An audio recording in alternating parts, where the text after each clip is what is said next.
Here's Straight Talk with Austin and Ellio on Bobo 103.1. And welcome back, K-Man, to more Straight Talk here on Bobo 103.1 FM, and hopefully back up, simulcasting on YouTube and Facebook. We're your host, Ellio Solomon, and myself, Austin Harris, as we try to have a little bit of fun, doing a little bit something different in the first half hour by playing a few tunes, not least of which a tribute to the late, great Ozzy Osbourne. However, we quickly discovered, particularly on the stream on YouTube, that there are copyright rules that we have to acknowledge, and the fact that we were playing songs, full songs, and not just a few snippets here and there as we did yesterday, well, we kind of lose the full stream. So that's kind of the trade-off. You know, if you enjoyed that first half hour and you want to have more of it, happy to acquiesce to your request, but you'll have to pick us up exclusively on the radio dial because we will lose YouTube and potentially the streaming video on Facebook as well, again, due to copyright rules. So, my dear friend, the request for me to sing Louis B. Armstrong is, again, if we are happy to lose YouTube, I can sing it on the radio dial, but otherwise, not going to happen today. I'm not in favor of playing the full song either way, but I think you should just sing a little piece with your Ronca voice. A little piece. Go ahead. I can try it. See what happens. I see trees of green. Red roses too. Yep. I see them bloom for me and you. And I think to myself, what a wonderful world. So that's the best I can do. Louis Armstrong does a much, much better version of it than I do. It's all in good fun. It is great, son. But we're not going to play any more of it because we don't want YouTube to get their panties in a wad and cut us off as they tend to do. And, of course, if we tend to push the envelope a little too far, then, of course, they might blacklist us. And we know what happens when they blacklist. Then they remove your privileges for up to 30 days. And we don't want any of that. So for those of you who had, again, requests and wanted more of that fun, laid-back, Freaky Friday approach, again, the only trade-off will be that we will lose our streaming video. Won't you take me? But we can absolutely do it if you're happy with just listening to us on the radio dial. But my colleague, apparently, with his new haircut, wants to be seen rather than just heard, so we're not going to go that route. We're already being seen. I'm fine. You're fine? I do feel lighter, though. You already did a twirl. I do feel lighter, though. You do feel lighter. Well, that's good. So we substituted the Good News Friday with some good news, feel-good music. But there is some good news that I think is worthy of mention. Yesterday we were talking about the government's financial crunch, with the deficit being expected the end of this year and again in 2026. But that will not seemingly affect most retirees.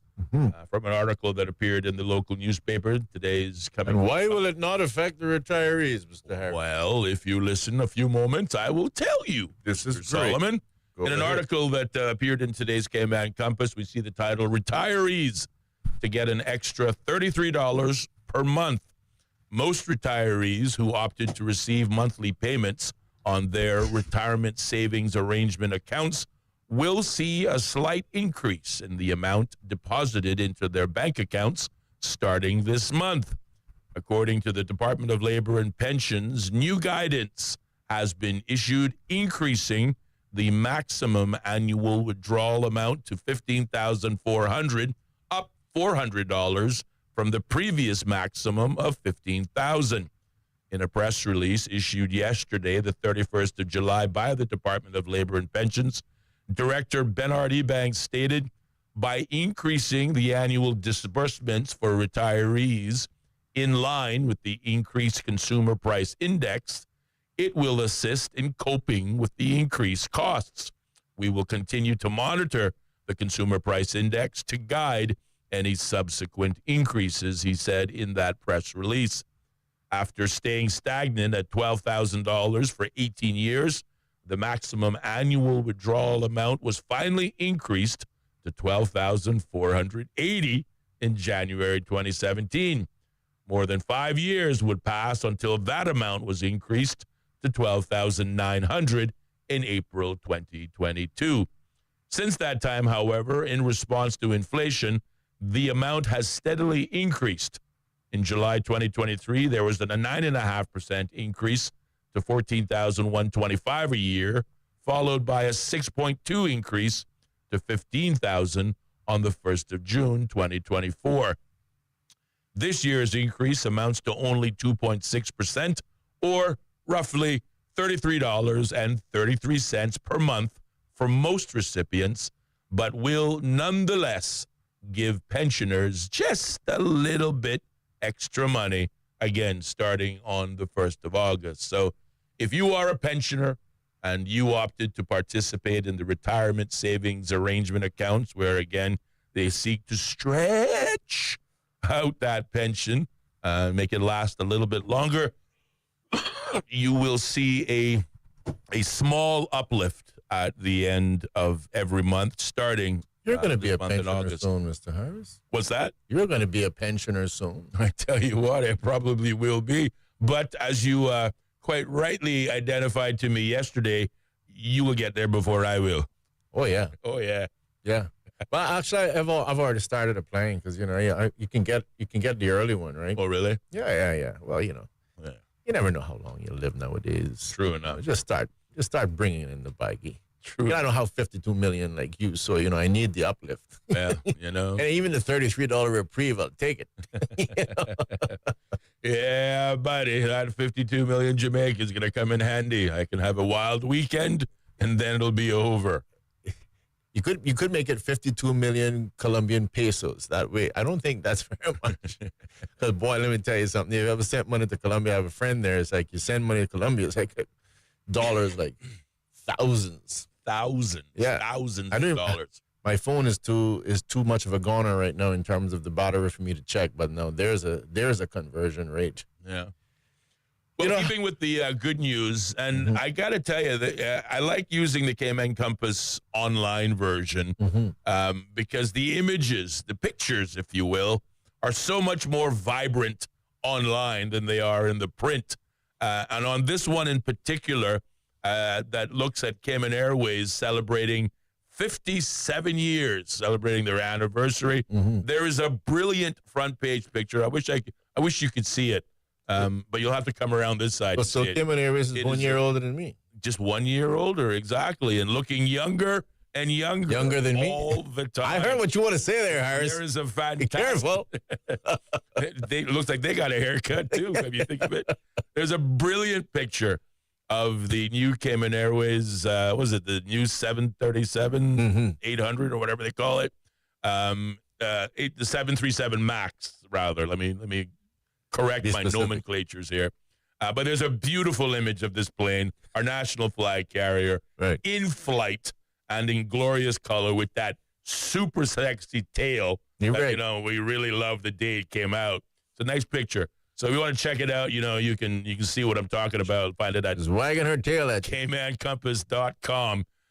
But as of the 7th of August, 1968, Cayman Airways Limited made its inaugural flight from Grand Cayman to Cayman Brac. And to mark its 57th anniversary, the national airline is running an airfare seat sale from the 1st of August until the 11th of August for travel between the 8th of September and 12th of December. Customers can now enjoy exclusive airfare deals for travel between the Cayman Islands and the airline's fall destinations.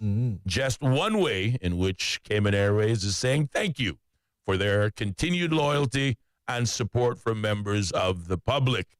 The airfare deals apply to travel between Grand Cayman and Miami, Tampa, New York, LA, Kingston, Havana, La Ceiba, and Panama. Airfares are also on sale for domestic flights between Grand Cayman and the sister islands. That includes Cayman Brac and Little Cayman.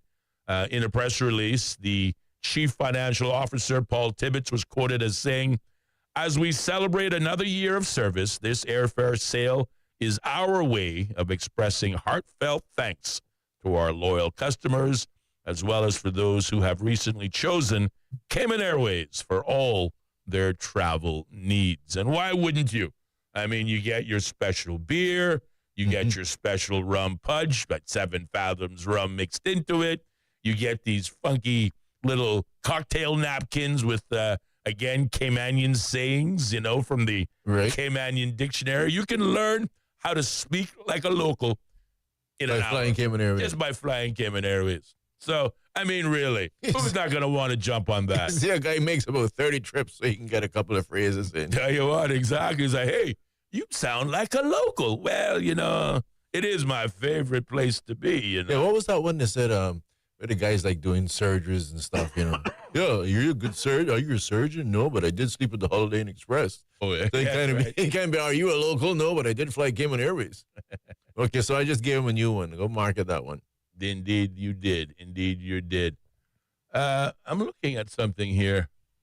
It says Cayman Sunshine, the secret ingredient in gourmet vinegars.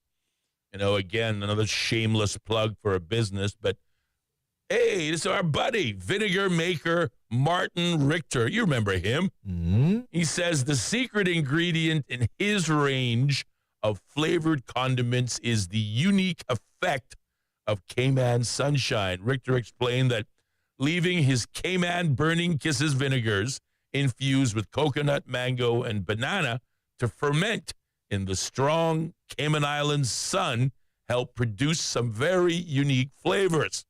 He's also planning a new vinegar flavored with Cayman Guineps, also known as Spanish lime, in the next few months. He says, I let it sit at least 6 months in the sun, and the sun is really the secret, if not magical, ingredient. Here, the sun is much more intense, and it breaks down the individual ingredients much more efficiently than it would anywhere else. Richter said that many of the ingredients for his products come from the small-scale backyard farm that he created around his West Bay home. He added that he created 2 mustards, one flavored with Cayman peppers and the other with turmeric, about 2 years ago, and demand so far has been high. So, again, we want to say kudos and shout out to our buddy, Martin Richter. I haven't seen him in years. And, for an old guy, he's still looking pretty good. The hair is a little wider than we once remember him, but then that's the effect of vinegar. Aren't we all a little older? But still a handsome fella, and it's nice to see that he hasn't been bored in retirement, but has, in fact, found new and exciting, if not tasty, ways to continue to share Cayman with the world. Bravo, and as we would say, big up to Martin Richter. Big up, massive. Anything you want to add, buddy? Well, any good news? Well, good news, bad news, commentary of any I kind? Sorry, I'm not the good news guy. I know. He's the bad news guy. Sorry to be the bearer of He can't bad understand news. why anybody would talk about the weather. He gets bored when we talk about good news, and he's like, come on. Let me out. Let's talk about bad news. Let's pick on somebody. Yeah. Sorry, Minister Miles. It could. Hey, how did you do that? You read my mind. I don't know. Lucky guess, I suppose. No, well, I was on Facebook, right? Dude, I gotta. I'm trying to get away, but I think I'm gonna shut down my Facebook account because it's never ending.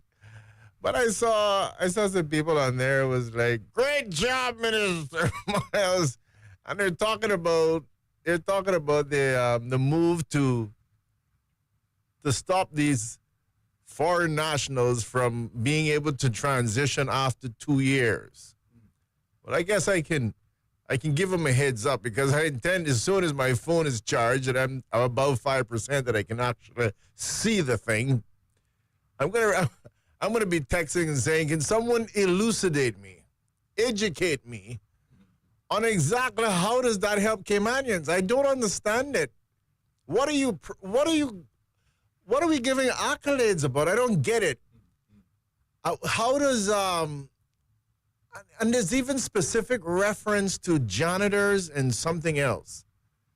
how does making janitors, helpers, and blah, blah, blah. All jobs that Caymanians don't or won't take. Yeah, how does janitors and all this other crap not being able to transition for 2 years? Yeah. And then if they do transition, it's a 6-month back home penalty. How in God's green planet is that helping Caymanians? I don't understand. Blows me away. It's like we have some people out there that are so desperate for just a feeling like we're going somewhere. Well, they're so desperate to blame the foreigner for everything, and they want to penalize the foreigner in this instance, and they think that's a good thing. But to your point, when the crap starts to pile up, because, there are no janitors and the floors aren't getting clean. When the baby's diapers get too full because both parents or one parent are busy working and there are no Caymanian domestic helpers, maybe then the enthusiasm might wear off. Who knows? The thing is, right, is that I could understand a good feeling, a little bit of euphoria. If you were talking about the banking industry. Nuts. Can't transition in the banking industry within 2 years. I could understand. I could sit and say, hey, maybe. I don't know if there's any empirical evidence to support it, but maybe I could see Caymanians wanting to get jobs in the banking industry, and maybe somehow that might aid you. I have no idea. But note, the government's not doing it there. Right. That's not, the minister even made it clear, like, here's where I'm focusing on.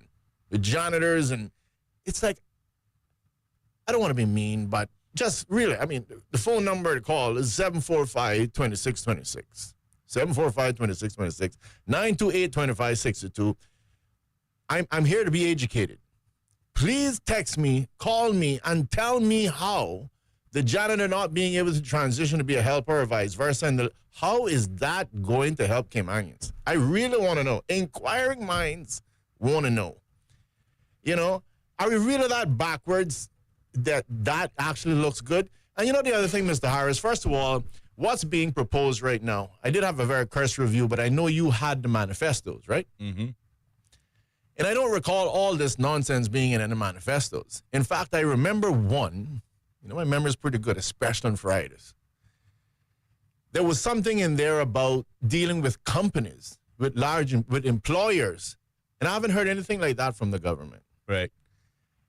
And like I said, to me, it's all hypocritical. Because on one hand, it's like, I got to save these poor people. They're suffering. They need this. I can't allow them to come here and live in squalor. You got to pay them $8.75. $6 is just not cutting it. And then on the other hand, you chop them off at the legs. Yeah. I'm sorry. If you were thinking that you would move from a domestic to a janitor or vice versa, you're screwed. I just really don't understand it. But do you happen to have the manifesto by any chance, particular for, I guess, in this case, CINP, where we could look up the immigration piece? Do you happen to have it handy? I probably could find it on my phone, but I can't see it anymore. Bad is dead. You don't have it? What do you look at me? What do you want me to find? That manifesto. Remember we had the manifestos. We were looking at some of these items. Yes. Let's see if we can find the... I think we can probably... Let's see what they said about immigration. Let me see. Let me see. You keep talking while I look it out. Well, that shouldn't be too difficult. The CCP manifesto. There's the PPM manifesto. Mm-hmm. I was certain I saved the CINP manifesto. You remember... Austin and I went, by the way, for those of you who are listening. Oh, there it is. Austin and I obviously went to the same school where you're not supposed to really have, dead air. Like, it's not good for radio. No, it's absolutely not. But I can tell you, cardinal sin. Based on things nowadays, Austin, I don't think that rule exists. You've listened to radio lately, right? Something like this. Let me see.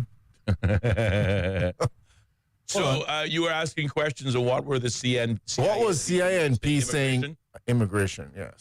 Well, it started off with the caption, for far too long, immigration laws and policies have not been adequately updated or enforced, resulting in unplanned population growth and inadequate opportunities for Caymanians. So we must address this urgently. What was not properly enforced? The immigration laws and policies have not been adequately updated or enforced. But I don't know about adequately updated, but they certainly have not been enforced.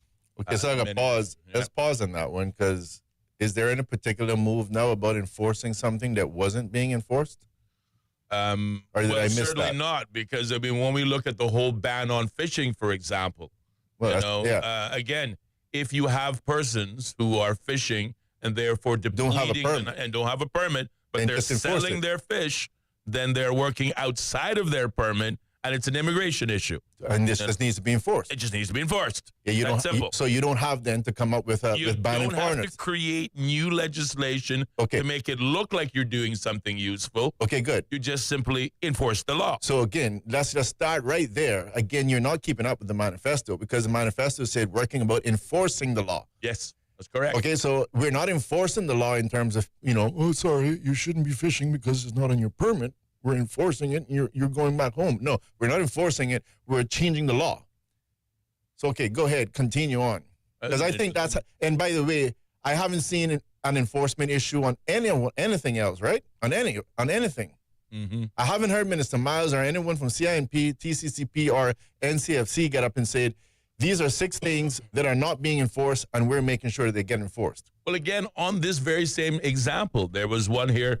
Use enforcement to address work permits sought for or maintained by employers who do not have any or have inadequate work for foreign workers, resulting in the foreign worker, A, working outside of their work permit restrictions, B, using the time on island to apply for jobs elsewhere in the industry or the economy, or C, operating illegal businesses like mobile car washes. Again, we take it back to the fishing ban. When you talk to the fishing community, they'll tell you that they know the foreign nationals who are, again, undercutting local communities who fish for a living. It's no secret. All you got to do is go get them, sweep them up, do it in a weekend. It'll solve the problem overnight. But instead, this government looking to create new, lofty, feel-good legislation. It is 29 minutes, though, past the hour of 5 o'clock. We have to pause, take a short commercial break, but the phone lines are open at 745-2626. Keep it locked. There'll be more Straight Talk still to come on this Friday here on Bobo FM. More Straight Talk with Austin and Ellio coming up. Be a part of the conversation by calling 745-2626. Bobo 103.1. At Priced Right, spending less on everyday products is easy. Spend less on office supplies, tools, and automotive products. Spend less on groceries, fresh produce, and meat. Spend less on electronics, TVs, and speakers. Spend less on home furnishings, beauty products, and apparel. At Priced Right, we believe you can live better for less. To start saving, visit us at the Airport Center in Georgetown or at Republix Plaza in West Bay. For more info, visit pricedright.ky. Live better for less at Priced Right. Drinking water is vital to our health. At Cayman Water, we use reverse osmosis desalination to ensure safe drinking water. A semi-permeable membrane allows fresh water to pass through, blocking out contaminants. Then, we finish with a post-treatment process and conduct frequent extensive testing to ensure that you get healthy drinking water with an average pH of 7. Not only is water out of your tap safe to drink, it's approximately 400 times less expensive than bottled water. Help to reduce plastics and save our planet. Cayman Water cares. Learn more at caymanwater.com. Hello, pet parents. We're Cayman Vets, Cayman's most advanced veterinary clinic providing quality care and services. We are committed to being your pet's advocate and friend, offering a lifetime of care. From vaccinations and wellness checks to more advanced surgical procedures, complicated medical concerns, and emergency care on demand. For more information about us or to get in touch, please visit caymanvets.com. Cayman Vets, where compassion meets excellence. It's trivia every Wednesday from 7 o'clock at Sandbar on the Georgetown waterfront. Your chance to win some fantastic prizes in our free-to-enter Trivia Madness. Great offers on beer buckets, margaritas, and a delicious menu served throughout the evening. Grab your pals and get along to Sandbar every Wednesday from 7 o'clock for the most fun you can have with your clothes on. Are we ready? Yes, Mommy! Then let's do this. Trivia, Sandbar, 7 o'clock, Wednesday. See you there.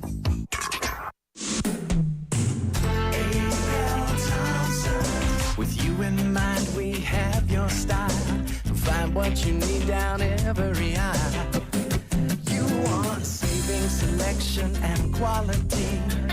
That's why we're your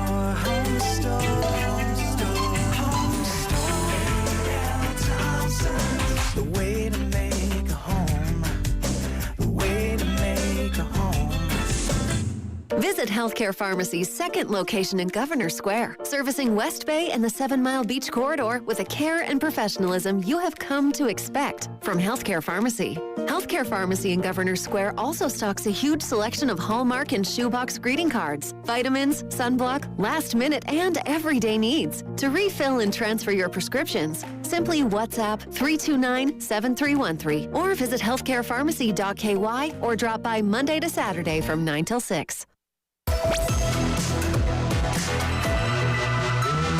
Across Cayman on FM, online, and on your smart speaker. This is Bobo 103.1, powered by Health Services Authority, committed to caring for you.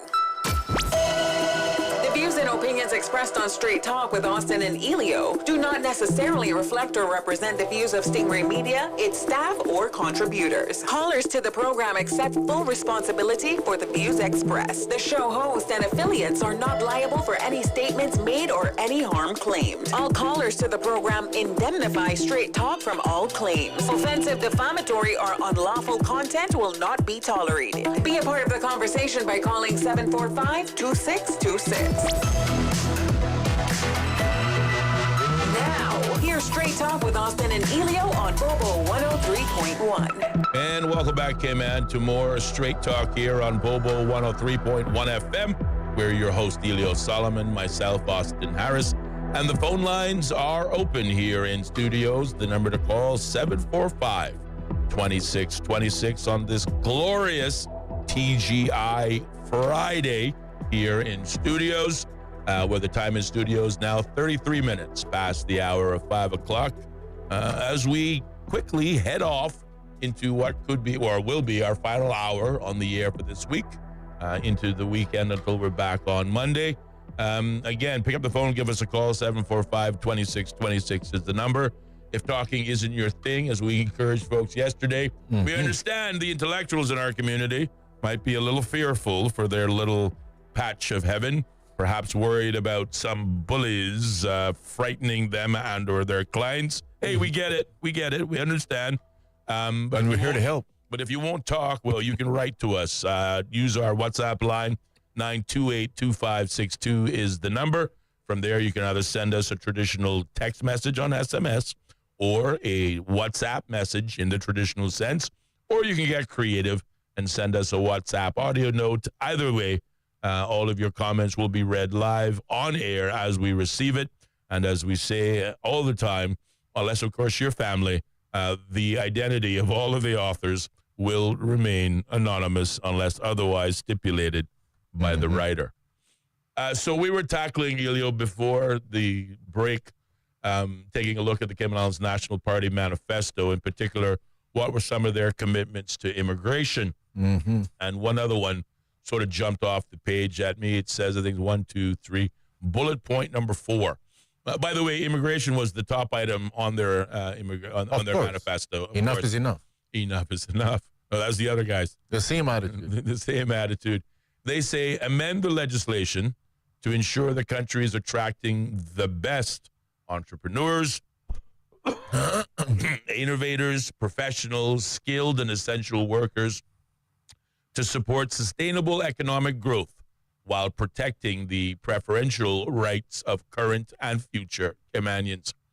Now, you used to be in HR. You tell me, when companies bring brand new employees to the Cayman Islands for the first time, what do? Do they take out a temporary permit, or do they opt for a full-blown 1, 2, 5-year work permit? Temporary. Exactly. So, again, get them here quick. Under the new administration, CINP, who promised to attract the best entrepreneurs, innovators, professionals by amending legislation, are going about fundamentally doing exactly the opposite with the plans to, again, make changes to the temporary work permit system by suggesting you get one temporary work permit. Should you change the job? Well, guess what? You got to go back home for 2 years before you can change your job title, whatever the case may be. How does that work to attract the best to the Cayman Islands, I wonder?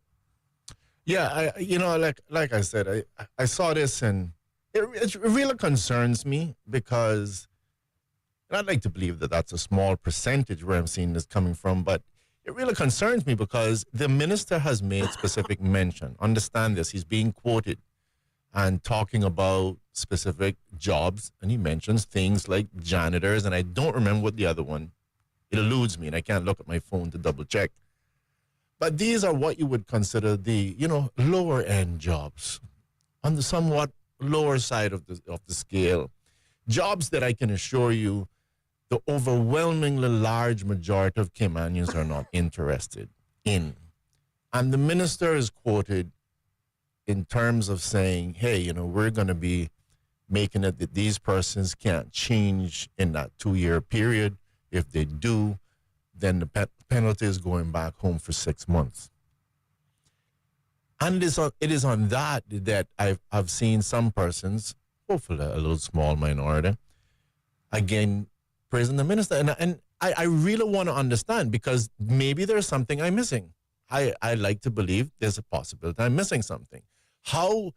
Why are you doing that? Why is that a good thing? Because how is this really going to benefit Caymanians? If he had even quoted, like I said, is this financial services industry? They can't have them switching around.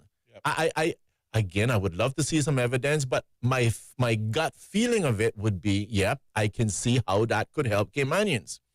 I have been in HR. I've been in the area where I can see where here's a foreign national, just got a new title and everything, and how did that happen? And whatever. And those are jobs where Caymanians want to be. So I could see, and I could take the gut feeling and say this can be beneficial, and I can see some reason to laud the minister for these efforts. But on this particular case, again, I really just can't see it. And I know that there'll be that little one person somewhere in the corner who think I'm just being harsh on the minister, but it just really doesn't make sense to me. What do we get by saying to someone who is a domestic helper or janitor that they can't transition on to another job? I have seen foreign nationals, and again, persons on the lower end, who have come here, started a business without having a business license, and then they get a $5,000 penalty, and they just continue working. I would have thought that would be more of a priority. Like, clearly, you're breaking the law. And so I want to just remind persons, we've just confirmed it again, that the big issue on CINP side was, amongst other things, the enforcement of what we are to have. And I want to encourage Caymanians to look at it, whether you're talking about the labor law on discrimination in the workplace, the laws largely are there. They're not missing. It is about enforcement. And as I mentioned the other day, like when we sit in our car and somebody moves to get out of their parking lot or their parking spot, we actually feel like we're going backwards. Well, I think we're getting just the reverse effect. For some people, the cars on both sides of us or on one side of us is moving forward, and somehow we feel like we're going forward. Well, we're not. Getting somebody beat up and, supposedly given a large, difficult time doesn't mean that Caymanians are getting ahead. You still have the job that you have. You're still unemployed. You're still making it doesn't change anything. Right. All you're doing at the end of the day is just frustrating life for somebody. And again, like I said, I don't see how Caymanians benefit. So as soon as I can get my battery back up, I'm going to be going on Facebook and seeing if I can ask these persons to educate, enlighten, and elevate me. That's exactly what I'm missing. And so they have lots of time, if they're listening, to prepare so they can see if they can answer that question for me, because I am totally lost. Yes, indeed. I'm curious. I'm just looking at the same very manifesto that may have dealt with. I wonder if there's a thing here. There's housing, of course. Is there anything on development? I wonder. National development plan they talked about. Let's talk about that. Let's see what they got in there. Deliver an updated fit-for-purpose national development plan that incorporates critical elements such as updated zoning, density regulations, and protection of endangered areas. Blah, blah, blah, blah, blah, blah, blah, blah, blah. That's really nothing there at all. There is a critical need for a comprehensive and updated national development plan to guide sustainable growth and development of the Cayman Islands in our lifetime and for future generations. Well, we state that against the backdrop of a story that has been picking up a lot of mileage, particularly on social media, and it appeared in all of the media houses. One will just quote, it says, 4 acres of Georgetown primary forest bulldozed for a new mall. A controversial project has stirred up more anger and resentment from the public about the overdevelopment across Cayman that is costing the country more and more of its dwindling natural resources. Jarl Holdings has begun clearing a more than 4-acre site, destroying some of the last remaining old-growth forest and primary habitat in the capital to pave the way for another mixed-use development off Walker's Road and on Ellery Marin Drive in Georgetown. The $40 million proposed development, consisting of a mall and townhouses, received planning permission last September. That approval is now being challenged by objectors who are waiting for their appeal to be heard by the Planning Appeals Tribunal, which is scheduled to take place in October. However, under the law, the developer is allowed to press on with the project, which means that even despite the objections now tabled and going on in social media or on social media, he can keep on scraping away the natural resources. The Department of Environment had pointed out to the CPA that this type of habitat is in severe decline, particularly in Georgetown, and is becoming a scarce and highly threatened resource as a result of development. I just want to stick a pin there because under the previous administration, we talked about the Georgetown Redevelopment Initiative, which arguably took 4 years, closed down a major route into the capital, and arguably cost 54 local businesses their lifeline. They all shut down because they just simply didn't have the foot traffic or the, economic uplift to keep their doors open. But there was also an initiative in between the cobblestones and LED lighting and another roundabout, let's not forget. They engaged in a tree planting exercise because they stated, whilst destroying natural habitat, they stated that we are seeing a lack of or a absence of local mature trees and, whatnot in the capital. So they engaged in a tree planting initiative, particularly in the capital district of Georgetown. So on the one hand, government acknowledges that development is, producing consequences, not least of which for flora and fauna. And they acknowledge that we need to, in the face of overdevelopment, we need to plant more rather than tear down more. But what we are seeing is, what's up? You good? Fantastic. What we are seeing is that we've allowed a developer to continue to tear up 4 acres of forest space in Walker's Road, traditionally a residential community. And people in Cayman are not happy about that. According to the minutes of the Central Planning Authority meeting, when the application for the International Mall was heard, the board did not appear to consider the loss of important and increasingly rare endemic flora and fauna that would be lost in the project. They just, they didn't care. Dozens of residents in the area have objected to the project. Many were concerned about the impact on traffic and the change that such a significant development would have in a relatively quiet residential part of Walker's Road. Several were also deeply concerned about the loss of primary habitat, given how rare trees of all kinds are now in the capital. We do have a caller on the line. Let's see if we can take that phone call. Good evening, caller. You're on the air. Yes, good evening. Austin Mario Ebanks here. Hey, how are you, buddy? Good evening to my cousin, Mr. Ellio. Alrighty. And Austin, is good to hear that your voice is coming back. And thank you, my brother. I hope that by the weekend you'll be back to normal. I hope so. Fingers crossed. I don't want to be too heavy on a Friday evening with matters, but it's still important. And just want to make a couple of quick comments. Please. First, in relation to what you're talking about now, planning and long-term planning and environmental recognition and just balance, just creating a better balance in terms of our future. Now, developers are only going to do according to what the law allows.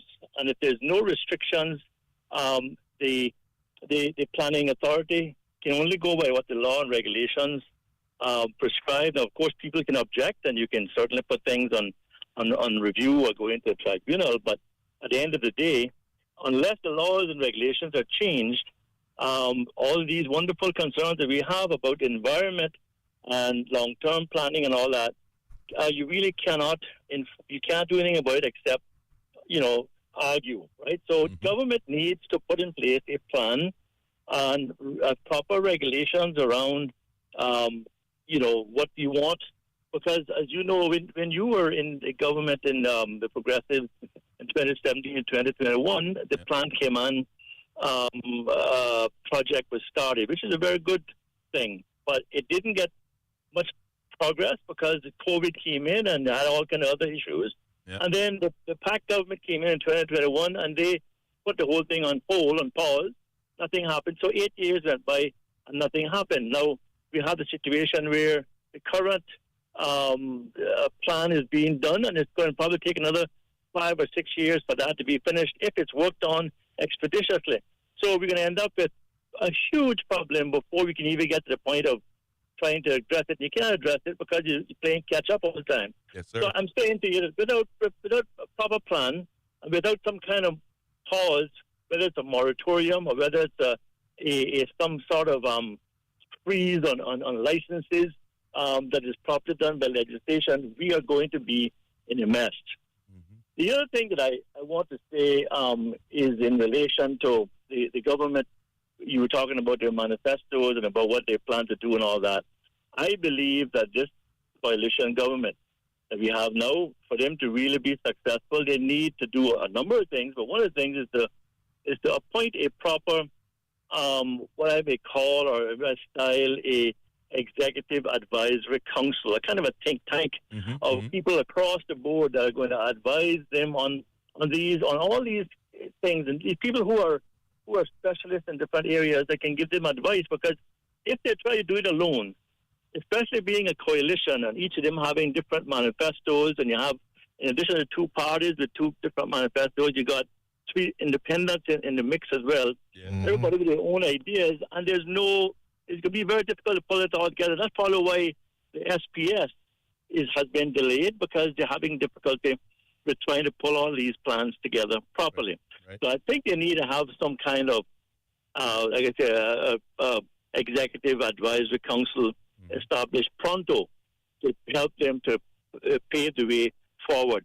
And can I say the final thing, to ask you, gentlemen, in relation to traffic, and I know, Austin, you were the point person in the transportation policy review that the Progressives were doing between 217 and 221, and there was some good work done about that. Again, it was hampered by COVID, but do you recall anything that you all were considering in relation to things like, for example, school busing for private schools or staggered time that could help to alleviate our traffic woes without large capital expenditure? Especially now we're enjoying a kind of a lull in traffic because of schools being out, but in 3 weeks' time we're going to have another pandemonium again. So I'll leave those 3 points with you. I know it's a lot to digest on a Friday, but I'll leave it with you. I know you guys can do it. I'll just ask you one question before you go. I remember you were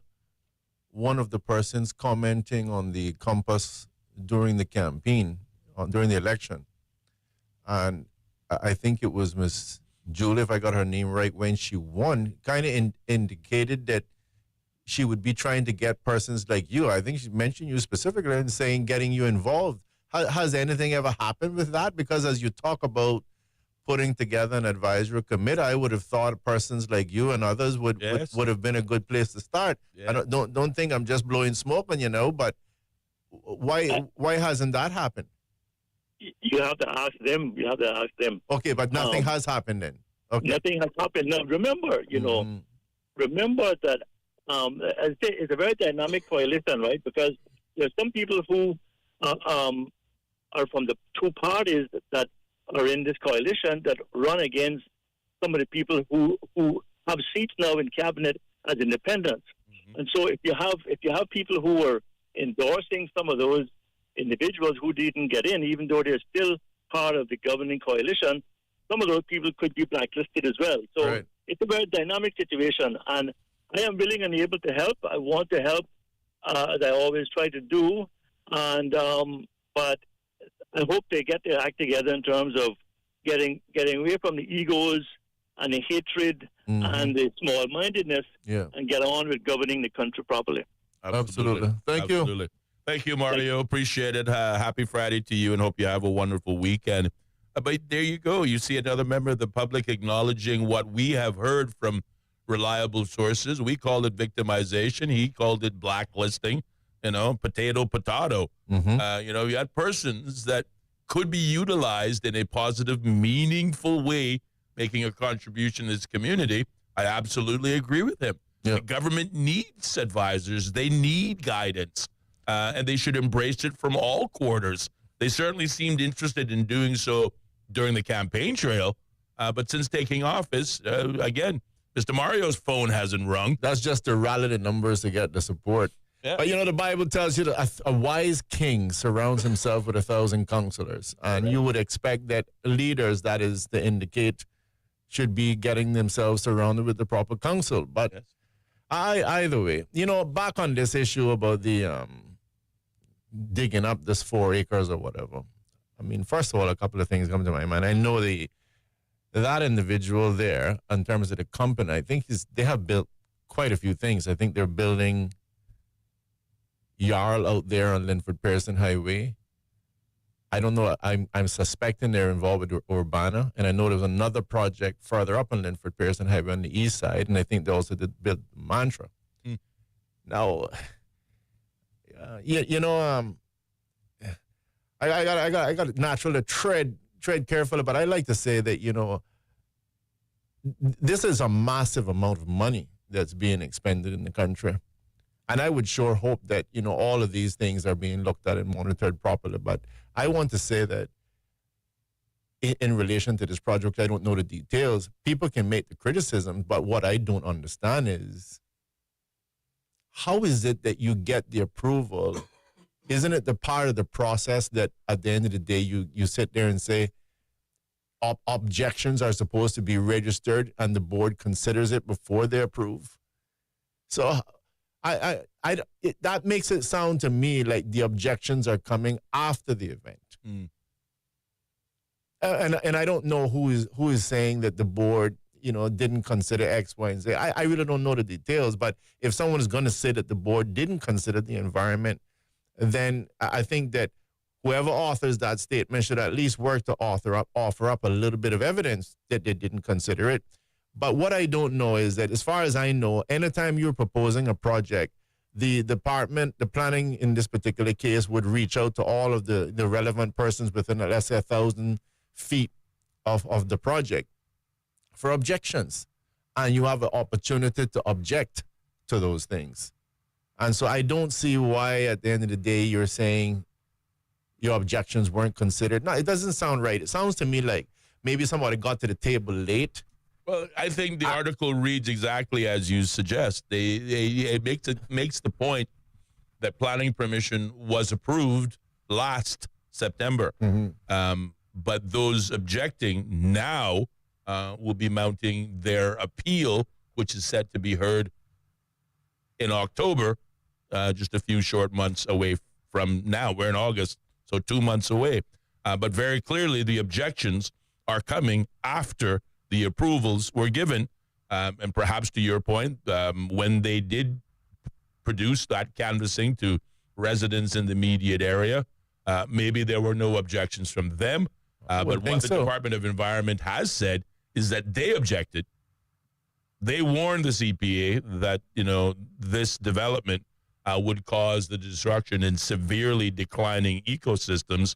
But it was the DOE's recommendations that seemingly were ignored by the CPA, not the community's objections, which absolutely, to your point, came after the project itself was approved. Well, I mean, on the DOE side, and, I have I have questions about DOE and some of the things that they do. I remember when PPM member, it would have been Minister Art McLean was responsible for infrastructure at the time, when they wanted to build that same road that cuts across from Linford Pearson Highway and goes into what they call Windsor Park, comes to an outpost road. Yes, yes. Now, he wasn't allowed to do that. Yes, because there were threats of destroying the Buttonwood Forest at the time. Yeah, you were going to destroy the Ironwood Forest. Ironwood. Ironwood. Thank you, not Buttonwood. Yeah, the world was going to come to an end. Ironwood trees were going to be destroyed, but yet the individual, as far as I know, again, stand to be corrected, the premier at the time, the Honorable Wayne Panton, who is the bringer of the National Conservation Law, manages to get the same road built. Same road.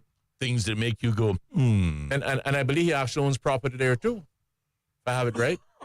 But that's just amazing. The rabbit hole goes deeper, Ellio. Yeah, I mean, it's very interesting. So there seems to be some selective process going on in DOE in terms of when to act and when not to act. But all I'm going to say is on that is, listen, as far as I'm concerned, yes, if there are issues, it should have been brought to the board. If DOE is saying that they brought it to the board and nothing was happening, I would have thought they had an obligation to bring that to the public at the time. They are an institution that you would expect would say immediately, we are letting you know that this is our concern. This isn't an individual. This is a department funded by the taxpayers at the tune of many millions of dollars. You put the objection in and feel free to go ahead and let the public know. But either way, we'll see what happens. All right. Well, 59 minutes past the hour of 5 o'clock is the time in studios, and we have to pause, take a short commercial break. Check in once again with the top of the hour news brought to you by our news partner, the BBC. But there'll be yet another 30 minutes remaining. So keep it locked. There'll be more Straight Talk coming up next on Bobo FM. Bobo. Welcome to our newsroom here in central London. We place ourselves here at a little desk right in the thick of things. OS from the BBC. We can catch the very latest news from our colleagues, not just in this enormous room, but also from our colleagues around the world. I'm in the room where they're treating children. This is a combat zone. The situation after the typhoon is very complicated. It was a very tense situation. OS from the BBC. The home of the BBC World Service. This is Bobo FM. BBC News. BBC News. World news from the BBC. Violent clashes. Thick black smoke. A tremendous legal victory. Crucial elections. Destructive winds. A search and recovery operation. A race against time. An imminent threat. Flying a drone over a rival team's training session. Whatever is happening, wherever it's happening, catch up with the latest news bulletins from the BBC. The home of the BBC World Service. This is Bobo FM.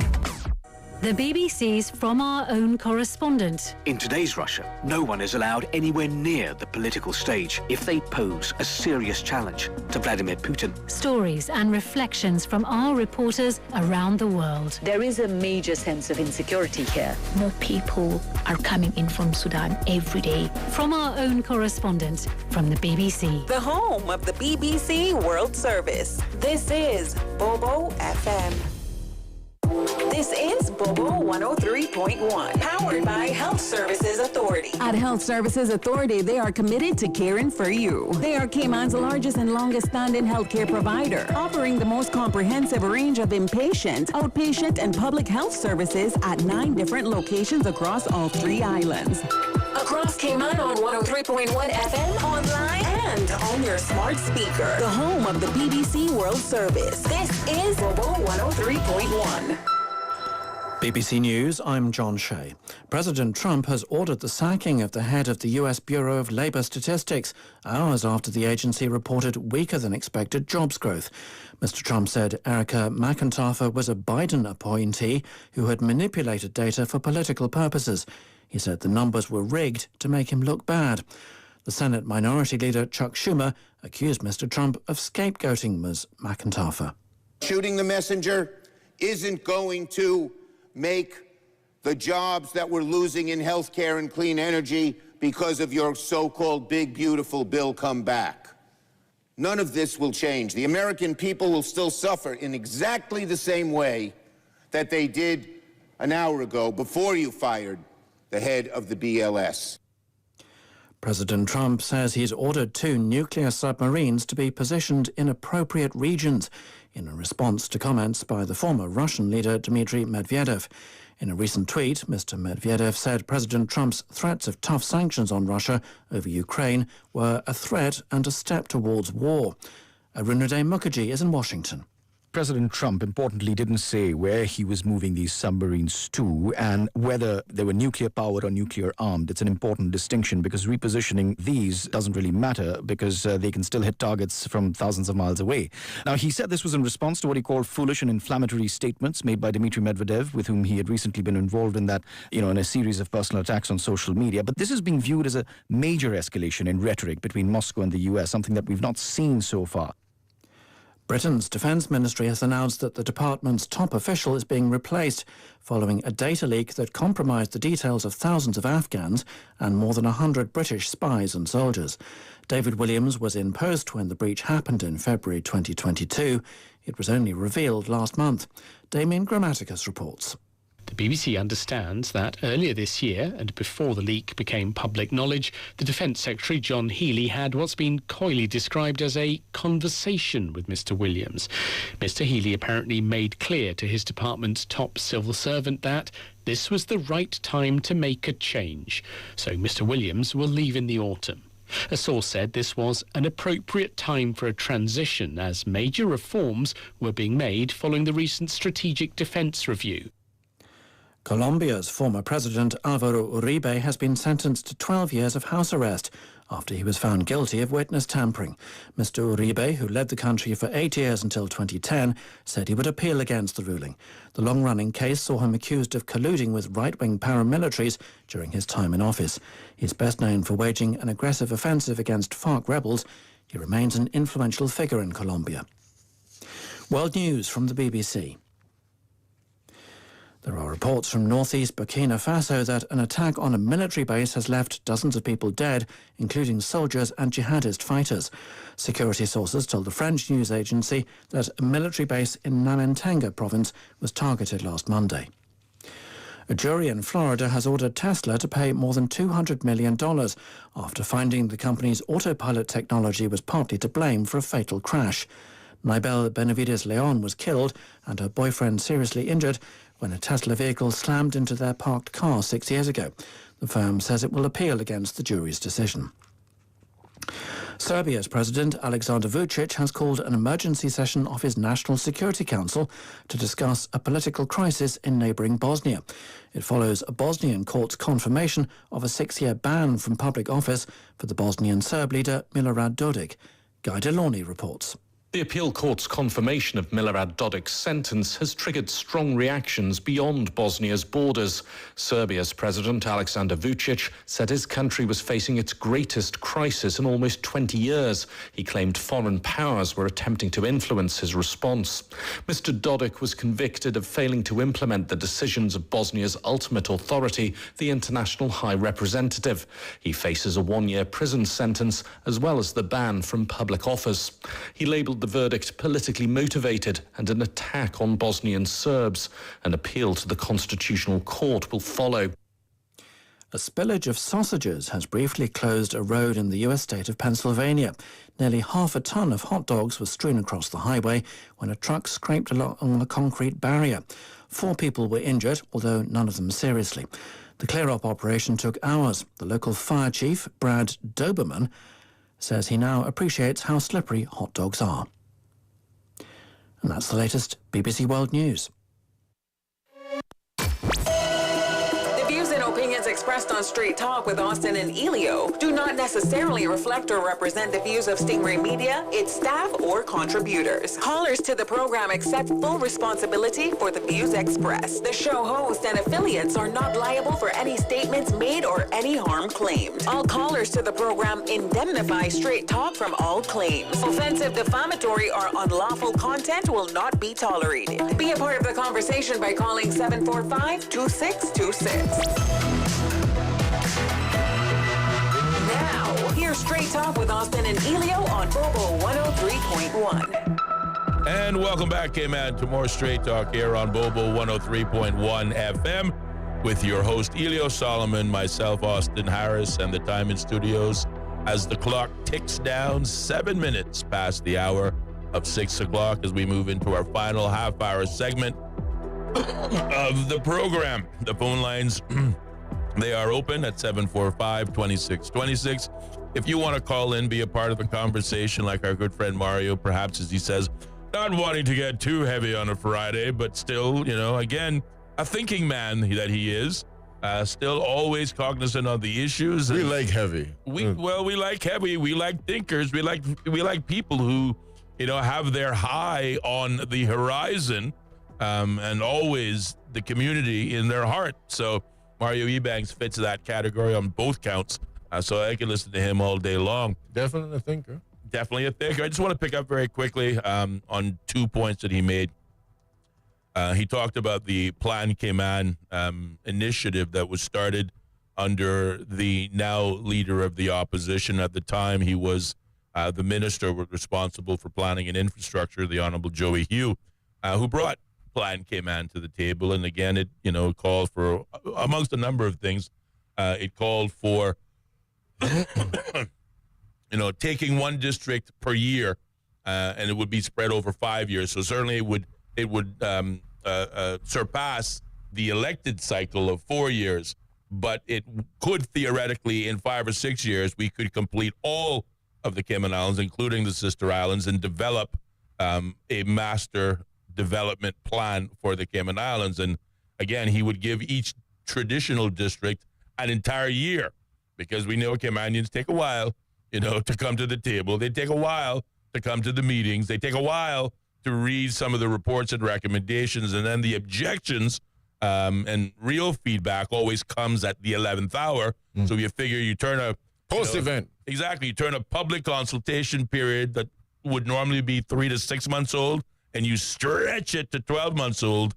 Really, you can really maximize the amount of information and the amount of feedback, and as well as the amount of agreement, unanimous agreement, if you will, majority agreement from all of those persons who would otherwise make up the respective districts.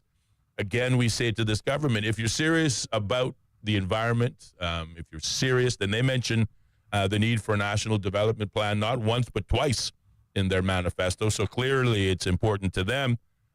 If you are serious about it, then why not pick up a plan that is already developed? Fine. You want to put your stamp of approval on it, pick it up, maybe fine tune it a little bit, maybe find a way to make it all happen in a 4-year window. That would be, I think, acceptable to the listening audience and to the Cayman Islands, and certainly would give them the accolades to say, look what I did during my term, whatever. But don't reinvent the wheel and spend 2 years doing nothing and then hitting it, dropping it on the public with 2 years to go, saying, well, you're going to need another term to finish it. No, you don't need another term. You wasted half of your current term. And again, that's an option available to the government should they wish to take it. He also asked or made a comment about the traffic committee that I had the pleasure of chairing to address the issue of traffic congestion. And he's right. There were at least 2 recommendations that he mentioned. Number one, we did recommend buses for private schools.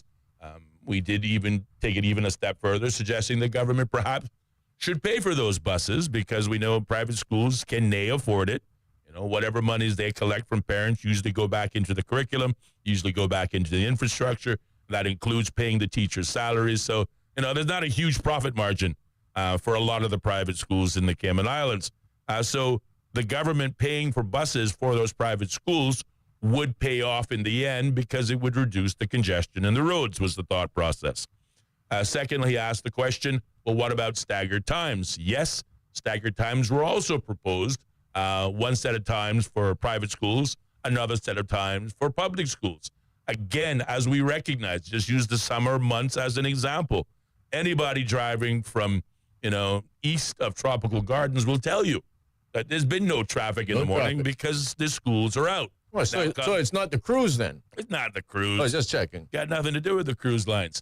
Come the 26th of August, though, and the 27th of August this month, when schools resume, watch when that traffic-less, road-free holidays are over and school commences again. Again, if we simply change by whether it be a half an hour or an hour difference between private schools opening and public schools opening, we would free up a lot of the traffic out of the roads. We also proposed extending that thinking, again, to your point, within the sphere of our influence, not asking the private sector to do something that the government wasn't prepared to do. We proposed telecommuting for government. And again, that would have been based on the strengths and lessons we learned during COVID. For a while there, had COVID never happened, there was, I can't tell you the amount of objectors that people, presented, objections that people presented to the notion of telecommuting. The whole notion of working from home was unheard of. It would cause businesses to come to a grinding halt. Yeah. Terrible idea. Okay, if you say so, then enter COVID. Right. And we saw that was the necessity. That was the norm. And businesses neither shut down nor were they shuttered, but arguably they even thrived by ensuring persons still had a job, albeit working from home, and not, brought the masses online, actually. Absolutely. So we thought from that exercise, we saw firsthand what many people assumed would have been a bad idea, when it's actually applied in action, turned out to be a great idea. So why not move that a bit further by saying, let's bring staggered times for some of the busy government departments. Again, planning, the general registry, the police department, for example, the finance department, whatever, customs department, for goodness sakes. Let's make some of these offices open a bit later in the day, maybe say after 9 o'clock, 9:30, therefore removing the major rush where everybody, those working as well as those who have students, being on the road at the same time. Regrettably, those, as he also pointed out, those recommendations were made. We presented them to the government caucus at the time, but we never had the opportunity to take it to Parliament, where really I wanted to, because the request for that traffic committee started in Parliament, and it should have ended in Parliament with a report being presented to Parliament and then encouraging Cabinet to take some action. But as he pointed out, COVID came along and we just simply ran out of time. Well, first of all, I want to give a little bit of humor. I think the staggering times is pretty good, Austin, as long as you don't make it that, D's can only work on Wednesdays, like the shopping was during COVID. Yeah. Joke. Okay, but, on the public transportation, I think is something that gets highlighted when you talk about the schools, because to me, I think it's an excellent idea. I think anyone, blind Bartimaeus, as they say, can see that it is the school traffic that puts a lot of traffic on the roads. Hands down. And if you can turn that into buses or whatever it is, that in itself shows you. So you look at summer vacation, to your point, nothing's on the road. Yep. To use that expression, nothing's on the road. The roads are clear. Yep. Nobody will complain about traffic as long as school is out. So does that not tell you then that if you had them all going in buses, you would pretty much end up with the same thing every day? It says that. It does. And it says to me on a larger scale that this is one of the things that's missing majorly from the country is the issue of public transportation. Yeah. You come here, and I look around all the times. There's sometimes that I would just like to go walking. I don't need to drive. But I can't go walking because the heat's going to kill me. There's not one tree, because we hate trees in Cayman, by the way. Yep. So you can't walk, and there's no real public transportation, Yep. I mean, even on Linford Pearson Highway, by the way, you might not notice, you can't get a bus on Linford Pearson Highway. Of course not. Because it's a highway. Yeah, I'd have to walk across the highway. You got to risk walking across. Yeah. So then you take your life into your hands then. we wouldn't want a bus stopping on the highway. That would be too risky. So we make you walk across the highway. And God forbid if you're, some elderly lady or something. But either way, public transportation is what to me jumps out there, is that if you did have it, you would be reducing the traffic significantly, proper public transportation. No, absolutely. I would agree with you there. 745-2626 is the number in studios. There was something I wanted to say, but for whatever reason, it just escaped me. So Yeah, that's what happens at 6:16. It does happen. We do have 2 comments, though, coming from in the form of WhatsApp audio. Let's see if we can hear from the listeners that way. Good evening, Austin and Ellio. I just want to touch on a little bit what Mario Ebanks talked about. This is about government having certain expertise, particularly outside government, but deciding not to use it. Now, that is a fundamental problem. I can tell you, having written legislation for government for 12 years, that the private sector is the one that is in charge of the content of much of the key legislation. Like if you are talking about financial services legislation, tourism legislation, it is the private sector which is in control. Some of the meetings, in fact, to write legislation are held in private law offices, which I personally have attended, right?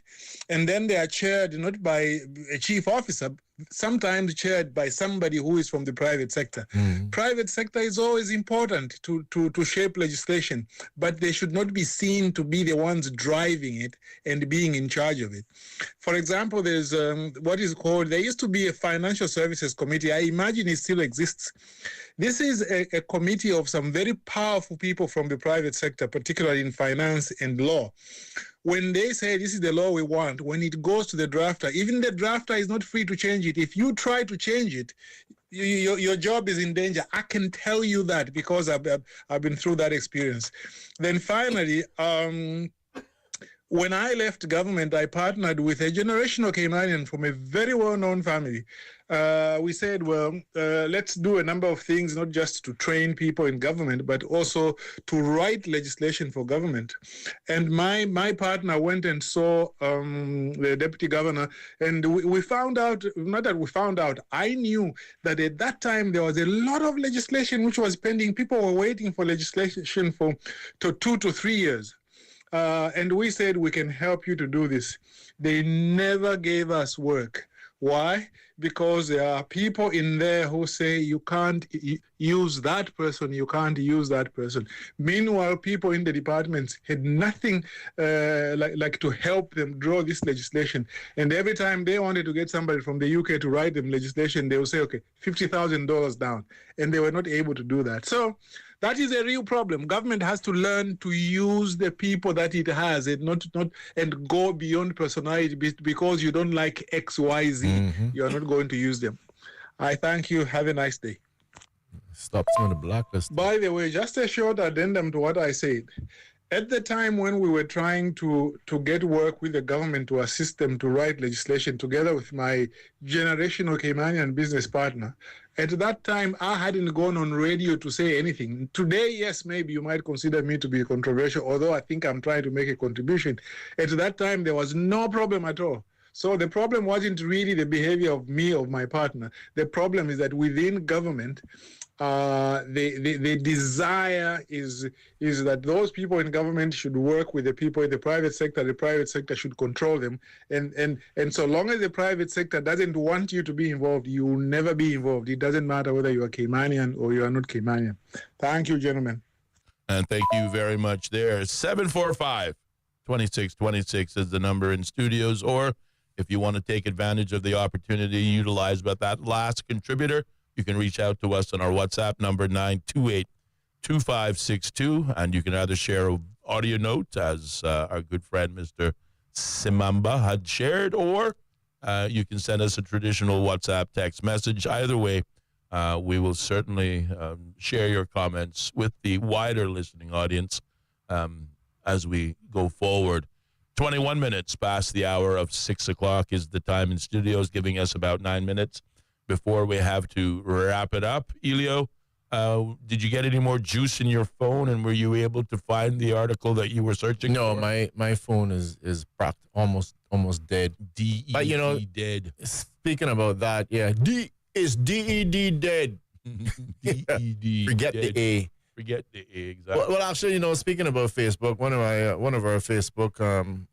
of our regular listeners has posted something as well, and we're talking about the fact that these Honda Fits, right, are unfit for the road.